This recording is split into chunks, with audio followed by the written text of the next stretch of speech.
Hello everyone, and welcome to this episode of The Power of Words. Today we're looking at the suffix ed, which functions as a past tense verb marker, and its origins are from the Anglo-Saxon and Germanic languages.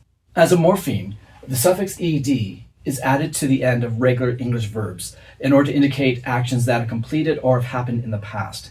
So for example, I have here three different verbs: fold, sail, and crash. And right now, they're in the present tense. But when I add the morpheme ed to it, I get folded, sailed, and crashed. And what the morpheme does is then indicates that these actions have occurred in the past and are now completed. One of the things you may have noticed as I went through each of these verbs is that even though I'm using this exact same morpheme and the same suffix, the ed, there's a slight change in the pronunciation. I have folded, where I add an additional syllable with ed. I've sailed, which ends with a d sound, and I've crashed, which ends with a t sound. One of the interesting things about the suffix ed is that even though it's spelled the exact same at the end of each verb and has the same meaning in the sense that it indicates a past action or a completed action, there is a slight change in the pronunciation. So you have three different pronunciations for the ed depending on the base word that is attached to. And so we're going to take a look at how ed can represent three different sounds. So even though the suffix ed is a single morpheme, it actually has three sounds or three phonemes associated with it. A phoneme is a basic unit of sound that's associated with a letter or a combination of letters. An example would be the sh combination. So we have two letters, s and h, but together they make one sound, sh. So sh would be the phoneme to the letter combination of sh. So ed works very much in the same way. This one has, as I mentioned, three different sounds. The first sound we can look at is the t sound. The second is a d sound. And the last one is ed. So with t, you have verbs like crashed, pumped, thanked. With the d sound at the end, you have played, cleaned, devoured, carried. You can see, for example, that with the word play by itself has one syllable and one morpheme altogether, so play. However, when we add ed, it now has two morphemes, play and the ed, but together it still only has one syllable, played. And then in the third column, with the ed, we get decided, departed, folded, contemplated, defeated, just to name a few verbs. In this case, not only does this represent another phoneme, it also represents another syllable. So for example, decide has two syllables, but when we add the ed to it, we get decided, which adds the syllable, so now it has three syllables. But it does kind of bring up the idea of why, when people ask, why is English so weird? It doesn't often seem to follow any rules. And this might be a case in point. However, as we take a closer look at it, it kind of actually does. And part of it comes from the evolution of ed as a suffix from the Anglo-Saxon and Germanic into modern English. And we'll look at that in a few minutes. But also it does follow a pattern. And once you start figuring the pattern out, then it gets a lot easier. So how do I know when I should use a t sound or a d sound or even an ed sound if I'm trying to read a word that I'm not familiar with? The pattern is, if words end with p, k, f, s, the sh or ch combinations, then you're going to pronounce it with a t sound. So again, crashed, pumped, thanked. If words end with the letters b, g, l, m, n, y, z, or with vowels, you're going to use the d sound. So again, played, cleaned, devoured, carried.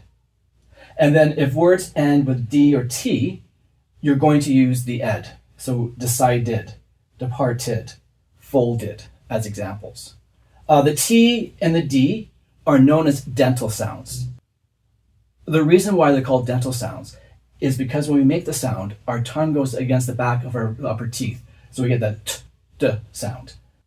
Deb Glaser in her Morpheme Magic has an excellent activity that students can do as a way of reinforcing the not only the ed as a morpheme indicating the past tense, but also how to indicate using the three different phonemes that go with that suffix. This works with just about every grade level. So what you do is you have students take a piece of paper, like so, and they make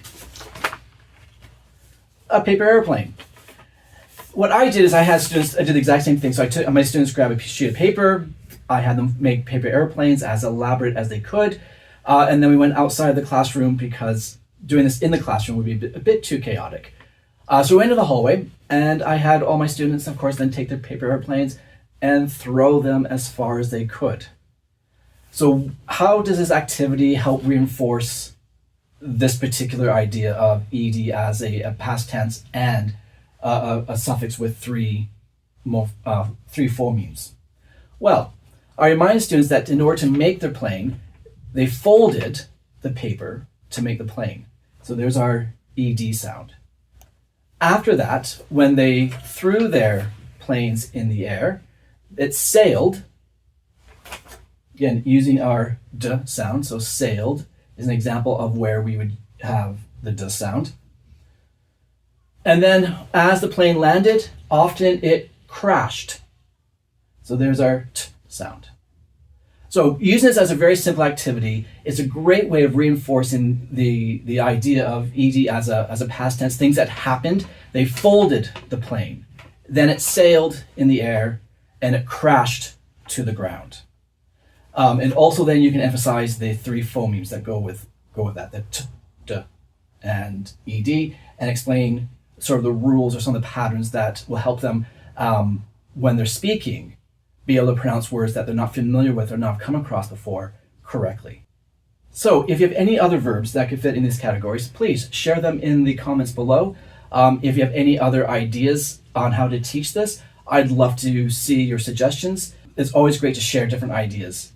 And now we're going to look at the linguistic evolution of the suffix ed from its Anglo-Saxon and Germanic roots, which will help explain why we have the three phonemes that are associated with this particular suffix. All right, so in order to make sense of the suffix ed and its three phonemes, we have to go back in time a little bit.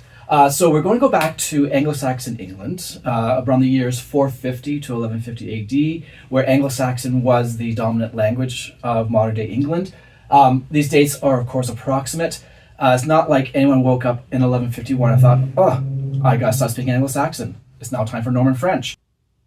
So first things first, Anglo-Saxon had two types of verbs. They had strong verbs and they had weak verbs. Strong verbs were verbs that simply changed the vowel when they changed tenses. So for example, swim becomes swam.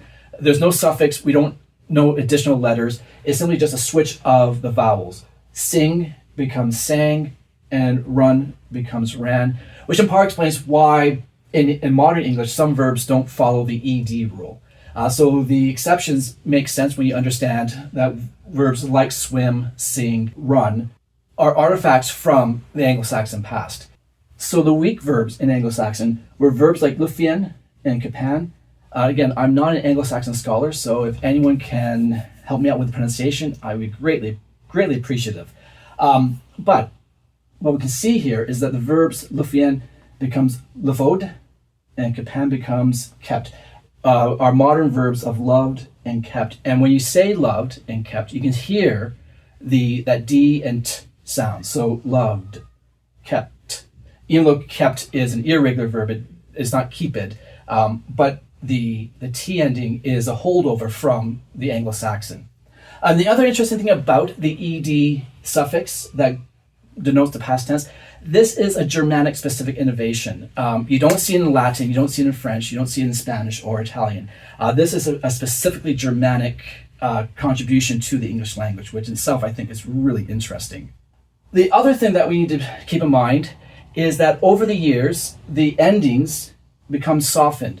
Much as we would talk about the letter S as a plural, over the years, throughout the Middle Ages, early modern period, vowels become softer and softer. So lofoded would have been pronounced loved in the past, but now we simply just say loved. We've dropped that E sound to it. So in a lot of our verbs that would have the dental sounds, the T and the D, in Middle Ages, the E would have been pronounced. So you would have had crashed it or loved it. But now we've sort of softened all those E's, and it becomes simply loved or crashed.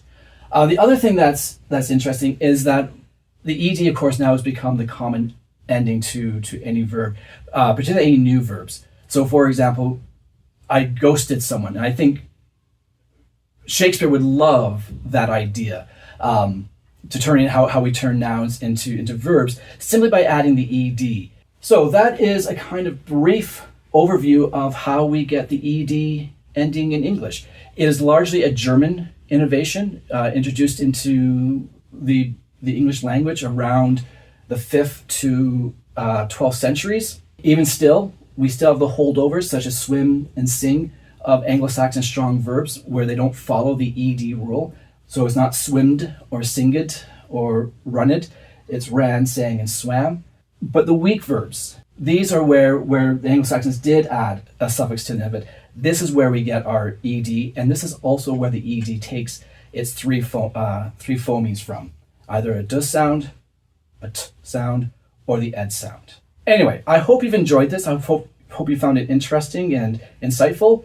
If you like it, please like and subscribe. This is an extremely small channel, and I'm hoping to build something from it. I'm hoping that perhaps as people discover this, I'd love to share ideas and what other people think. Until next time.